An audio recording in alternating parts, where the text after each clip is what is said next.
There's hope at St. Mary's. The Southampton home has been a desolate place since he last won 3 points here in April, but on hearing the final whistle of this vibrant victory over Arsenal, they might be happy again. More tangibly, this was their first Premier League win since September 1st and their removal from the relegation zone. The influence of new coach Ralph Hasenhüttl was evident in a vibrant display, culminating in Charlie Austin's winning goal 5 minutes from time. For Arsenal, they may not fall asleep crying over the first defeat of any kind since August, and an increasingly serious defensive injury crisis may be more worrying. But the odd fact that they have not yet led a Premier League match at halftime has stung them here, in a curiously sluggish performance, without much of the dynamism and determination of their opponents. From a neutral perspective, 2 goals from Danny Ings were the most encouraging aspect. 2 horrible knee injuries at Liverpool limited his career there, but at Southampton he seems to have been reborn. I don't want to choose just one player. The whole team was very good and very committed, said Hasenhüttl. But it was very intense and he invested a lot, and when you invest a lot you gain a lot.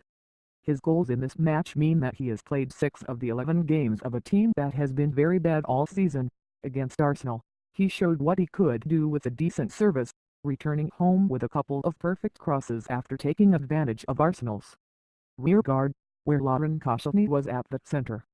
It's hard to criticize Koscielny too much, as the Frenchman started with just 72 minutes of play in the first team since the Achilles injury he suffered against Atletico Madrid last season.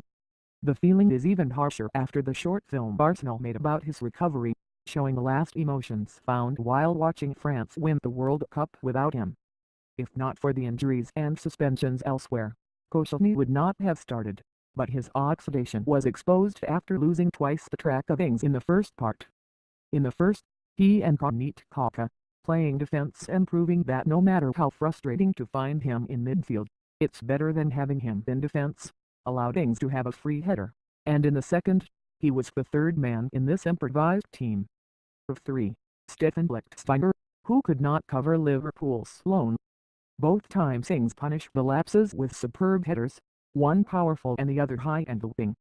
Arsenal drew twice through Henrik Mkhitaryan, one great and the other the fighter. The first came after a good exchange between Alex Iwobi and Nacho Monreal allowed the Armenian to perfectly lead the header into the lower corner. The second was very fortunate after his shot deflected sharply past the desperate Alex McCarthy.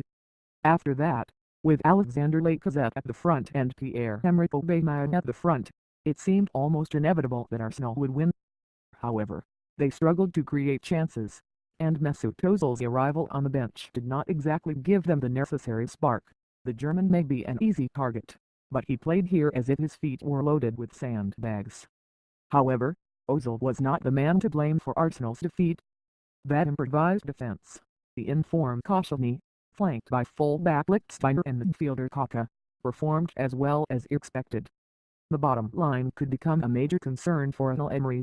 Hector Bellerin was forced to retire at halftime with a calf problem, and Lichtsteiner had to be removed after a shin kick.